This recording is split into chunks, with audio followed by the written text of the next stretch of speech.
Hey everyone, and welcome to today's Explainer, created by Mohammed Shakil. Today, we're going to put on our scientific detective hats and really unpack the DPE 803 FSC Class 11 Nuclear Chemistry syllabus. Whether you're gearing up for that exam or you're just kind of fascinated by the hidden world inside the atom, we're going to stick strictly to the facts from your textbook to uncover how this microscopic realm actually works. Let's get right into it. So, here is our roadmap for today's session. First, discovering the nucleus. Second, the elusive neutron. Third, understanding isotopes. Fourth, measuring mass with spectrometry. And finally, number 5, X-rays and fundamental particles. All right, Section 1, discovering the nucleus. We really have to start with the ultimate foundational mystery of atomic structure, right?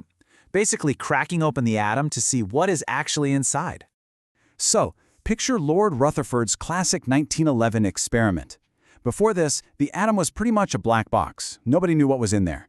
Rutherford takes a beam of high-speed alpha particles, shooting out from a radioactive metal like radium or polonium, and fires them at a piece of gold foil. And get this detail from the text. That foil was shockingly thin. We're talking 0.000004 centimeters thick. It was literally microscopic. Now, the crucial part is what happened when those particles hit that super thin foil. Most of them passed straight through, like it wasn't even there. A few got slightly deflected. But, shockingly, a tiny fraction of them bounced right back. Because alpha particles are positively charged, Rutherford figured they must be hitting something incredibly dense and also positively charged right at the core. Bam! He proved the existence of a central atomic nucleus. That's definitely a high-yield fact you'll want to remember for your DP and 803 exams. But, this brilliant discovery left a massive gap in the math. If protons were the only things sitting in that nucleus providing all the mass, the total atomic weights we actually observe in nature were just way too heavy. So it really begs the question, what else is hiding in there? Which brings us to Section 2, the elusive neutron. Let's see how this exact missing mass problem led to finding the most elusive fundamental particle of them all. James Chadwick actually came up with a brilliant solution. He bombarded a beryllium target with a stream of alpha particles from a polonium source, and when he did this, highly penetrating radiations were produced. But here's the catch. They didn't respond to a charge detector at all. They were completely, 100% neutral. A massive takeaway for your exams is this exact textbook equation. When the alpha particle, which is essentially a helium nucleus, smacks into the beryllium, the nuclei rearrange themselves. This collision produces carbon-12 and ejects that extra mass as a brand new neutrally charged particle. And there it is, the neutron. Let's break down the specific testable properties of this new particle, because they are super important. Since neutrons have absolutely no charge, they can't ionize gases, which makes them highly penetrating. Also, a free neutron isn't just stable forever. It actually decays into a proton, an electron, and a neutrino. And finally, make sure you write this one down. Slow neutrons, meaning the ones traveling with an energy below 1 electron volt, are actually much more effective for carrying out nuclear fission than fast ones. Moving right along to Section 3, understanding isotopes.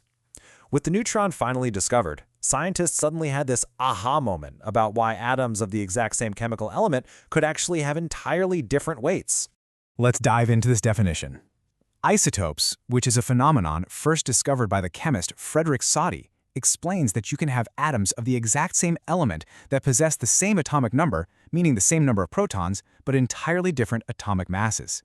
They share the exact same chemical properties, they sit in the exact same spot on the periodic table, but they differ completely in their neutron count. Let's put this into practice using carbon. If we track the protons and electrons, they remain perfectly fixed at 6 across the board, right? But check out the neutrons. The count jumps from 6 in carbon-12 to 7 in carbon-13 and all the way to 8 in radioactive carbon-14. Those extra neutrons change the overall mass, but they absolutely do not change the fundamental chemical identity of the carbon atom. All right, Section 4, measuring mass with spectrometry. So, all this theory is fantastic, but how do we actually prove these isotopes exist in the real world, and more importantly, measure their exact relative abundance? While Dempster's mass spectrometer solves this completely, you can kind of think of it as a sorting machine for atoms or maybe an obstacle course broken down into 5 very testable steps. First, the substance is converted into a vapor state. Second, fast-moving electrons bombard the vapor to ionize it. Third, these new positive ions get accelerated by a really strong electrical potential difference. We're talking between 500 and 2000 volts. Fourth, they pass through a magnetic field that deflects them strictly based on their mass-to-charge ratio. And fifth, they strike an electrometer, which measures the current to tell us their exact abundance. Let's visualize those exact steps in action. We start with the electron beam ionizing the incoming neon gas. From there, the negative grid accelerates those ions forward, and then the large analyzer magnet actually curves their path. This separates the heavier isotopes from the lighter ones based on their specific mass radius, right before they hit the detector. It's almost like a giant atomic racetrack. And when the electrometer catches those separated ions, it develops a current and produces a precise, computer-plotted graph. It definitively proves that out of all the neon found in nature, roughly 90.92% of it is the lighter neon-20 isotope, with much smaller traces of neon-21 and neon-22 filling out the rest. Okay, bringing us to Section 5, X-rays and fundamental particles. Having mapped out the nucleus, the neutron, and how we measure isotopes, let's look at one final piece of the atomic puzzle and review the core particles that make this whole shebang happen. The crucial point about X-ray production is how it utilizes atomic structure.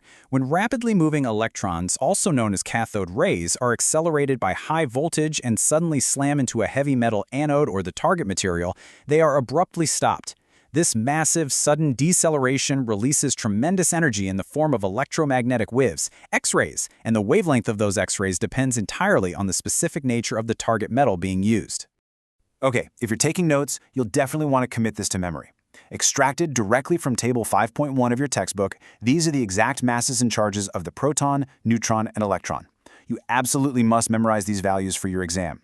Notice specifically how the mass of the neutron at 1.0087 AMU is just slightly heavier than the proton at 1.0073 AMU. Meanwhile, the electron is thousands of times lighter. It's literally a tiny fraction of the mass. To tie everything we've learned today together, understanding these precise particles and their masses actually allows us to create artificial radioactivity that saves lives.